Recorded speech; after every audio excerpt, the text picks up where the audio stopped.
राधा संग श्याम नाचे, मैं भी।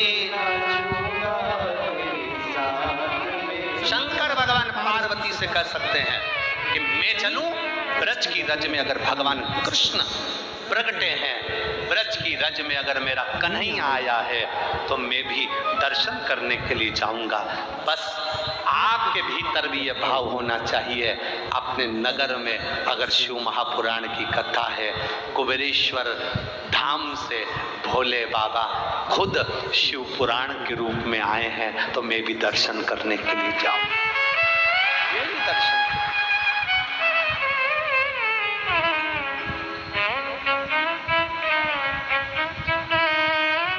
मैं भी पहुंचूंगा। एक ब्रज की रज में, मथुरा ब्रज 84 कोस में, ब्रज की रज में, कोसी कला के अंदर, मथुरा के पास में कोसी कला, ये ब्रज की रज में आता है। क्यों? मथुरा में छोटी छोटी गलियां हैं तो बड़ी बड़ी कथाएं करना बड़ा मुश्किल हो जाता है। ब्रज रज में, वृंदावन में भी छोटी छोटी गलियां हैं तो वहाँ पर भी बड़ी जगह मिलना, इतना बड़ा व्यवस्था होना थोड़ा कठिन पड़ जाता है।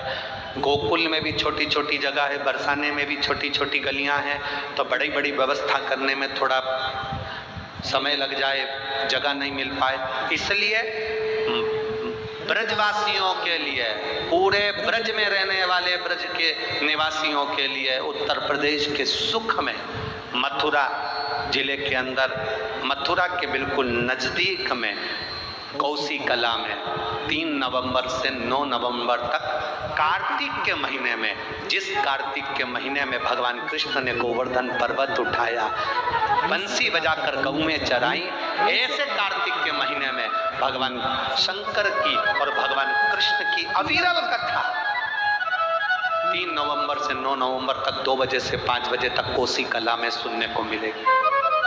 मथुरा में गलियां हैं ज़्यादा, वृंदावन में गलियां ज़्यादा हैं तो बड़ा पंडाल लगने में दिक्कत आती, इसलिए इसको मथुरा से थोड़ा सा दूर, ब्रज से थोड़ा सा ब्रज रास्ते में रखा, कोसी कला में रखा।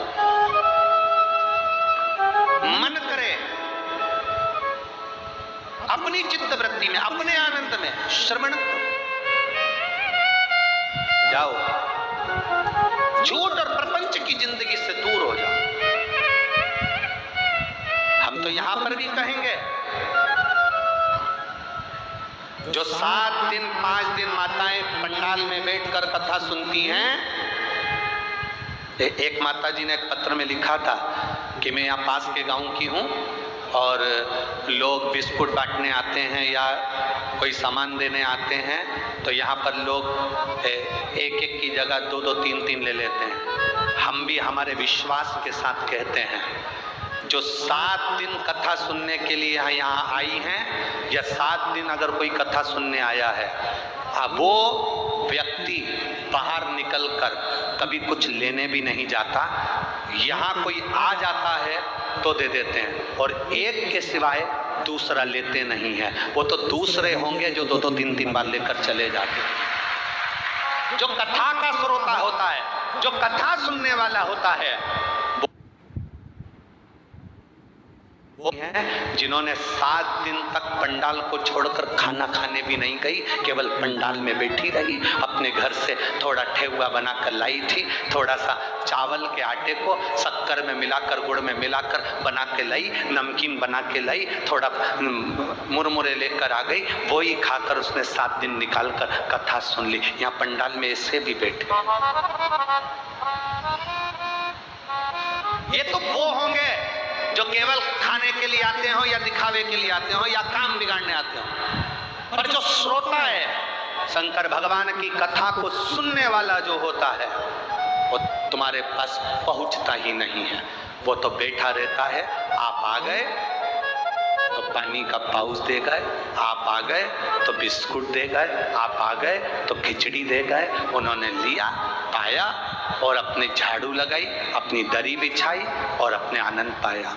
कचरा पूरे पंडाल में आपको एक रत्ती का कचरा नहीं मिलेगा, सब झाड़ू पोछा सब लगा देती हैं और भाव के साथ में रहती हैं, क्योंकि उनको मालूम है 7 दिन मुझे शिव पुराण सुनना है, मेरे बाबा मेरे करीब में आएंगे, मेरा बाबा मेरा दुख मिटाएंगे।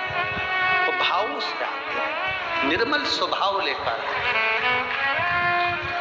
अरे झूठ प्रपंच से परे, झूठ प्रपंच से दूर।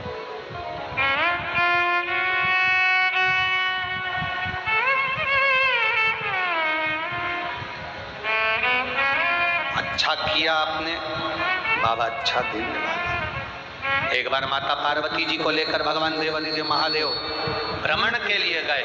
काशी घूमने के बाद मृत्यु लोक में घूमते घूमते मेरे महादेव समुद्र के किनारे पर पहुंच गए। मेरे बाबा जब समुद्र के किनारे पर पहुंचे तो शंकर भगवान ने एक लीला रची। शिव जी ने लीला रचकर पार्वती से कहा, पार्वती मुझे भगवान नारायण बुला रहे हैं, मैं अभी आता हूं, तू यहीं रुक। समुद्र के किनारे पर पार्वती जी को छोड़ दिया। माता पार्वती समुद्र के किनारे पर रुकी। सुबह हो गई, दोपहर हो गई, शाम हो गई, प्रदोष काल आ गया, शिव जी नहीं आए, भगवान शंकर नहीं, बाबा भोलेनाथ नहीं।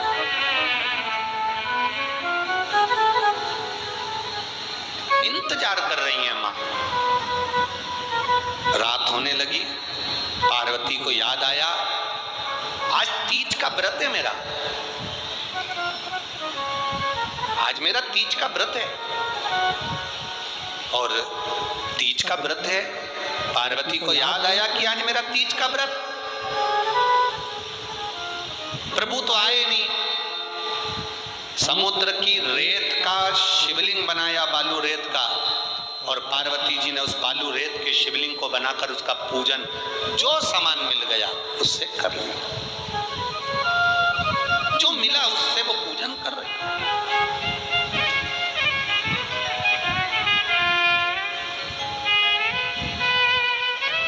अक्षत का मतलब जानते हो आप लोग?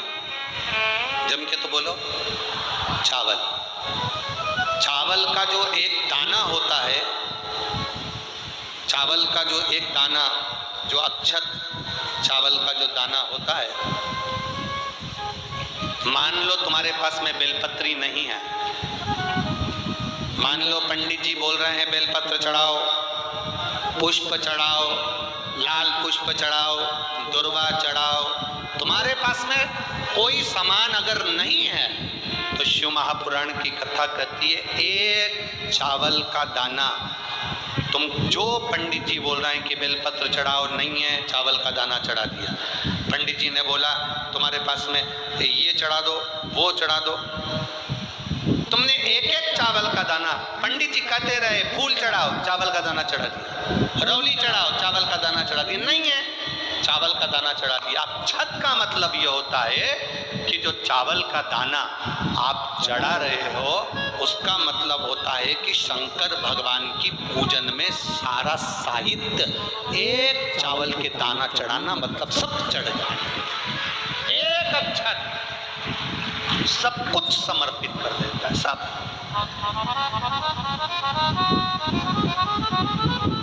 एक चावल का दाना शिव जी को समर्पित करा, सब समर्पित, सब कुछ।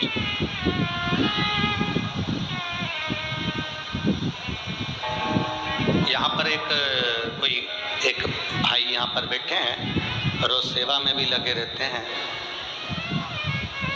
उनके गांव के जितने उनके गांव के लोग हैं, कोई गरीबड़ा भी है तो एक मुट्ठी चावल, कोई थोड़ा जमीन अच्छी है तो 2 मुट्ठी चावल, कोई 5 किलो, कोई 1 किलो, कोई 15 किलो, कोई 2 किलो, उनके गांव के लोग इकट्ठा करते हैं। और जब रुद्राक्ष उत्सव होता है, उस रुद्राक्ष उत्सव के पहले या गुरु पूर्णिमा के पहले वो पूरा ट्रक भर के चावल लेकर कुबरेश्वर धाम पर आते। कहाँ बैठे हैं वो? आज आए हैं कि नहीं आए? जो सीहोर कुबरेश्वर धाम पर गाड़ी लेकर पहुंचते हैं, रोज सेवा में भी लगे रहते हैं, रोज तो थे, आज नहीं दिख रहे। शिव कृपा से,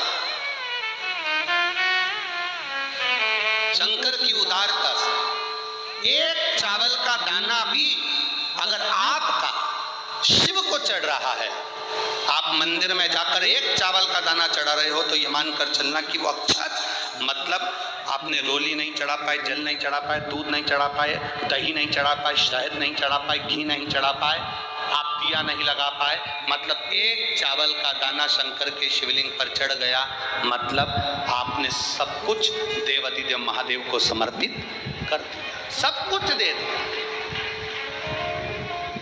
आपके पास में है नहीं है, सब बाबा को समर्पित। अरे तेरा ही दिया मैंने खाया पिया है, तेरा शुक्रिया, तेरा शुक्रिया, सब कुछ दे दे।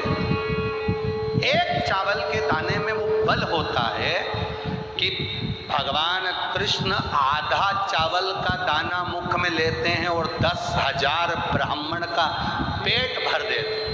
आधा चावल का दाना जब मेरे भगवान खाए तो 10,000 ब्राह्मण का पेट भर दिए। एक चावल का दाना मेरे द्वारिकानाथ खा लेते हैं तो पूरी पृथ्वी का पेट भर देते हैं। एक चावल के दाने में वो बल होता है, एक चावल वो बल। बस झूठ प्रपंच से दूर रहें। पार्वती मैया, कुछ नहीं मिला माता पार्वती को तीज की पूजन के लिए, कुछ नहीं। बालू रेत का शिवलिंग बना लिया पार्वती जी ने, कोई वृक्ष की पत्तियां तोड़ के ले आई, वो चढ़ा दी पार्वती जी ने। एक चावल का दाना माता पार्वती के पल्लू में बंधा हुआ था। एक चावल का दाना माता पार्वती के पल्लू में बंधा हुआ था। क्यों? माता पार्वती जी आज जो साड़ी पहनी थी, जो चूनर माता पार्वती जी पहनी थी, वो चूनर पहनकर माता पार्वती जी अपने मायके गई थी। मायके से जब आई थी, माँ ने गोदी भरी थी। आपके यहाँ भरते कि नहीं भरते हमें पता नहीं। बेटी जब अपने घर से जाती है तो उसकी गोदी में थोड़ा सा चावल, बतासा, कुछ भी बेटी की गोदी में डाल कर भेजते हैं। यहाँ पर है कि नहीं ऐसा वो हमें नहीं मालूम, पर हमारे उधर तो ऐसा क्रम है। छत्तीसगढ़ में है, बेटी विदा होती है, ननंद विदा होती है, बहन बेटियाँ जाती हैं तो उसकी गोदी में थोड़ा सा चावल, बतासा, रुपया जो भी डाला जाता है, तो बेटी पूरा चावल लेकर घर नहीं जाती, वहीं रख जाती है। उसमें से थोड़ा सा पल्लू में बांधकर